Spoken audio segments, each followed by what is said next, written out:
Trump अधिकारी नए house bill से बाहर, सांसदों के प्रेडिक्शन मार्केट में ट्रेडिंग करने पर लगेगा प्रतिबंध। डिजिटल एसेट पर हाउस उपसमिति के अध्यक्ष और विस्कॉन्सिन के प्रतिनिधि ब्रायन स्टील ने स्टॉप लॉमेकर्स फ्रॉम प्रेडिक्टिंग एक्ट पेश किया है। इस कानून का उद्देश्य सार्वजनिक अधिकारियों को काल्सी और पॉलीमार्केट जैसे लोकप्रिय प्रेडिक्शन प्लेटफॉर्मों पर नीति संरेखित इवेंट कॉन्ट्रैक्ट से मुनाफा कमाने के लिए अंदरूनी जानकारी का इस्तेमाल करने से रोकना है। इस प्रस्तावित कानून के तहत कांग्रेस के सदस्य उनके जीवन साथी और आश्रित बच्चों को विशिष्ट सरकारी नीतियों, आधिकारिक कार्रवाई और चुनावी नतीजों से व्यापक राजनीतिक परिणामों पर दांव लगाने से पूरी तरह प्रतिबंधित कर दिया जाएगा। उल्लंघन करने वालों पर $2000 का जुर्माना या प्रतिबंधित दाव के कुल मूल्य का 10% जो भी राशि अधिक हो दंड के रूप में लगाया जाएगा।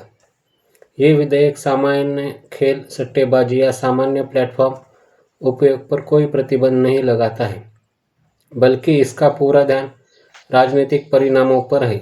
यदि यह पारित हो जाता है तो कानून बनने के 1 से 80 दिनों के बाद प्रभावी होगा। हालांकि यह विधेयक अपनी कुछ खास कमियों के कारण पहले ही भारी विवादों में घिर गया है।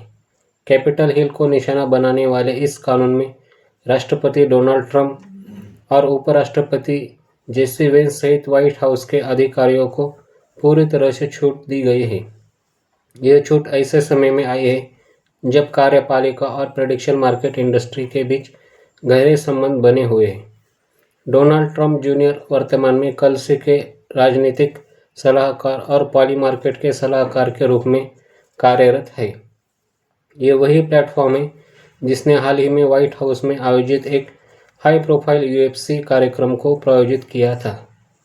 इन बाजारों को विनियमित करने का सार्वजनिक दबाव हाल ही में उन रिपोर्टों के बाद और बढ़ गया जिसमें एक अमेरिकी सैनिक द्वारा वेनेजुएला के राष्ट्रपति निकोलस मादुरो को हटाए जाने पर दाव लगाकर $4 लाख से अधिक की कमाई करने का कथित दावा किया गया था।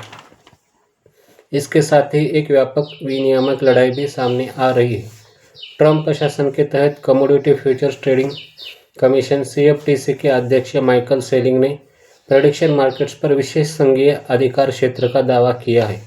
CFTC का तर्क है कि event contracts commodity exchange act के तहत स्वैप की श्रेणी में आते हैं, जिसके कारण स्थानीय प्रतिबंध लगाने की कोशिश करने वाले राज्यों के खिलाफ कई मुकदमे दर्ज किए गए हैं।